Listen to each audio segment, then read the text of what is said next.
जो सुमरन करे का तो शुद्ध आत्मा।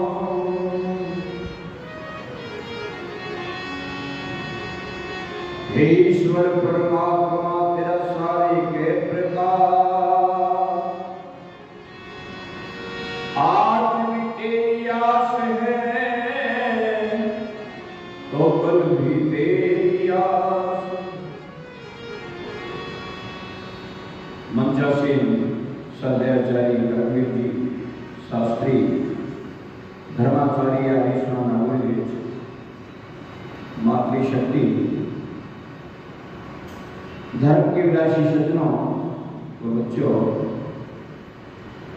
देखिए अभी आप मेरे से बोलो सत्या प्रकाश का पाठ सुन रहे थे और परमात्मा इंसान को कह रहा है कि हे परमात्मा, हे इंसान, परमात्मा कह रहा है इंसान को कि तू मेरा साथ मत छोड़। परमात्मा कहता है मैं तेरा साथ कभी नहीं छोड़ता, लेकिन तू मेरा छोड़ते है, इसलिए तेरा दुर्भाग्य। संसार का सभी जितनी भी वस्तु है संसार में, इस सृष्टि में, सभी को सहारा चाहिए और सहारे के बिना कोई नहीं रह सकती। और उन सहारे जो संसार का सहारा है वो सहारा एक दिन छूट जाता है, लेकिन उस परम पिता परमात्मा का सहारा कभी छूटता नहीं है। चाहे हम कितने भी जन्म जन्मांतर जन्म लेते रहें, लेकिन परमात्मा हमारे साथ रहता है। हम परमात्मा से दूर हो जाते हैं, लेकिन परमात्मा हमारे से दूर कभी नहीं होता। इसलिए कई लोग सुनने का सहारा है प्रभु सबका, सहारा है प्रभु सबका, ये जिसने जगत रचाया है।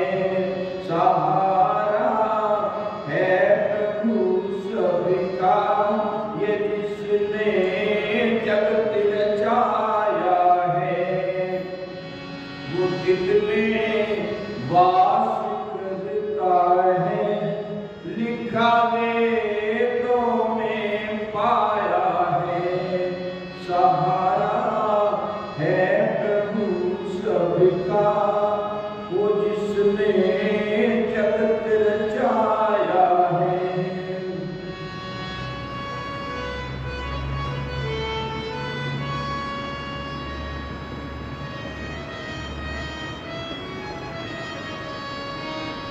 खिलाए फूल बागों में प्रभु ने बागबान बनकर, खिलाए फूल बागों में प्रभु ने बागबान बनकर, महक देती है फूलों को, ये सब उसी की ही माया है। सहारा है प्रभु सबका, वो जिसने जगत रचाया है।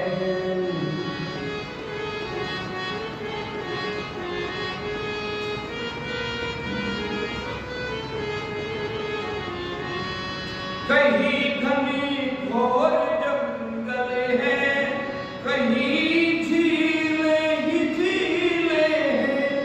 कहीं घनी घोर जंगल है, कहीं झीलें ही झीलें हैं। कहीं रेत के टीले, कहीं पर जल बहाया है। सहारा है प्रभु सबका, वो जिसने जगत रचाया है।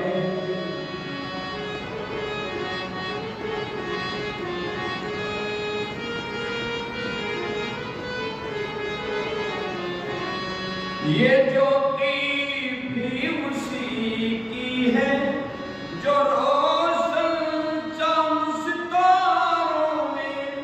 ये ज्योति भी उसी की है, जो रोशन चांद सितारों में। अखंड सूर्य का जो दीपक उसी ने तो कहलाया है। सहारा है प्रभु सबका वो जिसने जगत रचाया है।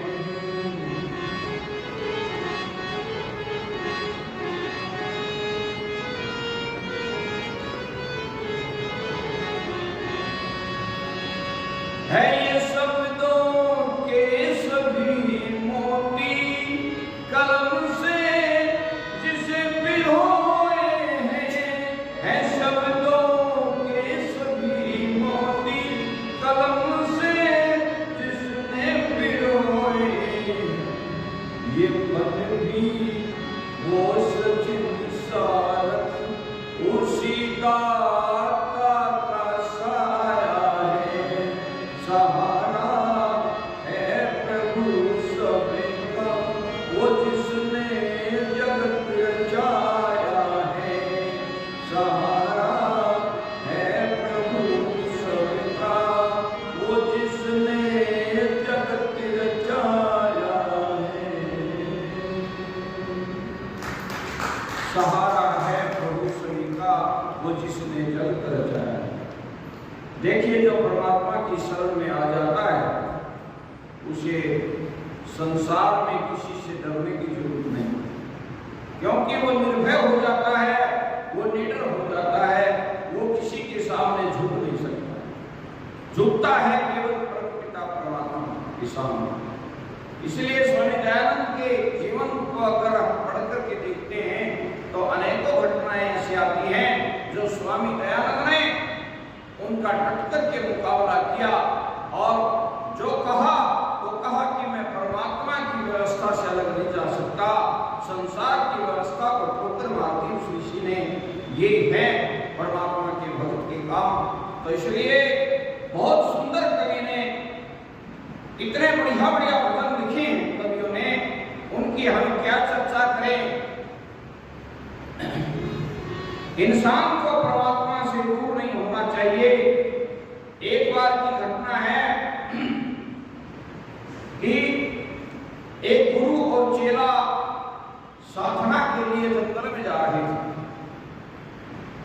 देखिए, परमात्मा का भगत का कितना निडरता आ जाती है उसमें, और जो परमात्मा से दूर हो जाता है उसमें कितनी कायरता होती है।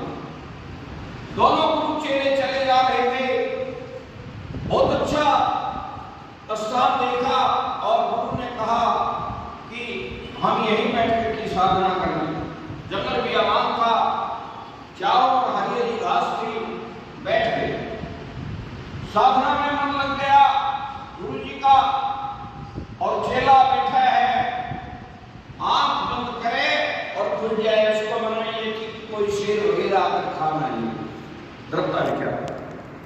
अब मन नहीं लगे, बार बार कहने पर भी डर यही।